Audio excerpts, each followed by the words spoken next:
All our lives we've been told that trickle-down economics is the right answer. That if we just give all the advantages and the tax cuts to the rich, it'll trickle down to the rest of us and make the rest of us more wealthy as well. Well, let me show you how it didn't work.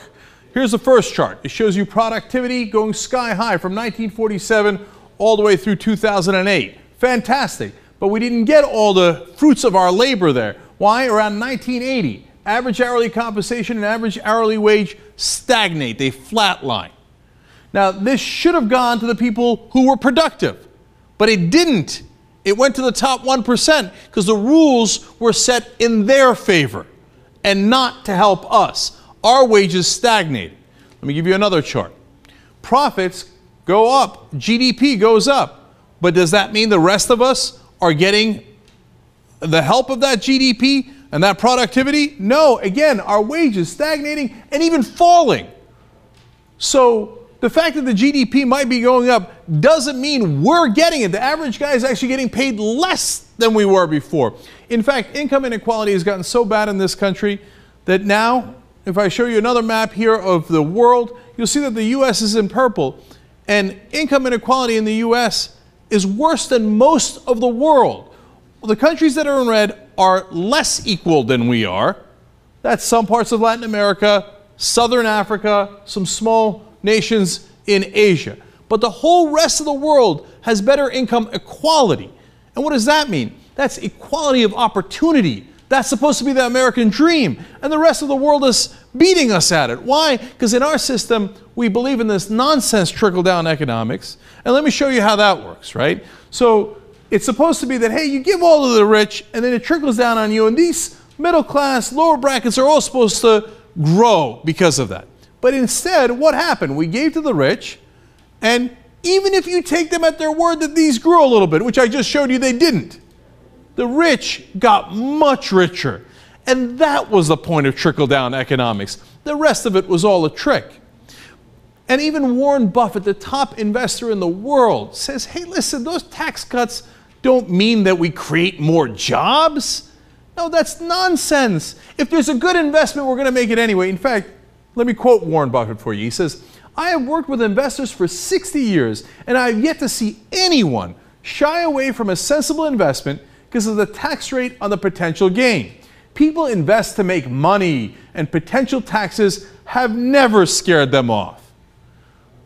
They've been lying to you the whole time. Oh, give the rich more tax cuts and they'll create more jobs. They haven't. It doesn't work that way. The top investor in the world tells you that. In fact, we know, look at the numbers. When we increased taxes under Bill Clinton, we wound up getting 23 million jobs. There were other factors, but yes, he also invested in the middle class, invested in education and opportunity. 23 million jobs. In the Bush years, we cut taxes on the rich. We gave all the advantages to the top 1%. What happened? In those 8 years, about 1 million jobs. That's it. 23 to 1.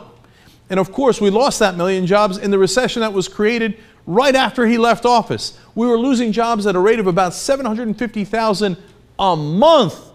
So when you take the 10 years that we did trickle down on economics under Bush and through Obama in the recession, we had a net loss of jobs. It didn't trickle down. It's not true. Now, there are other investors like Nick Hanauer, who is a successful entrepreneur and venture capitalist. He says, look, helping the middle class isn't just about helping the middle class. It's about helping the whole country because it helps the entire economy. Let me quote him. He says, the problem with today's severe concentration of wealth then isn't that it's unfair, though it might be. It's that it kills middle class demand. Lasting growth doesn't trickle down. It emerges from the middle out. See, this is the new middle out economics. And it makes sense because 70% of our economy is consumer spending. If the middle class doesn't have money to spend, well, then nobody wins. President Obama even recognized this and ran a campaign ad about it during this election cycle. I believe that the way you grow the economy is from the middle out. I believe in fighting for the middle class because if they're prospering, all of us will prosper. That's the idea of America, and that's why America's the greatest nation on earth. Now, I wish he believed it a little bit more and put it more into practice, but at least he's saying the words, and we're hoping that he catches on because it's true. Now, let me show you how middle-out economics works. Now, In this case, instead of giving all the money to the rich and all the advantages to the rich, you give it to the middle class. But when you do, jobs flow down and money also flows up, by the way. Because who's going to get the money from all the new investments in the economy? Of course the top is also going to get it.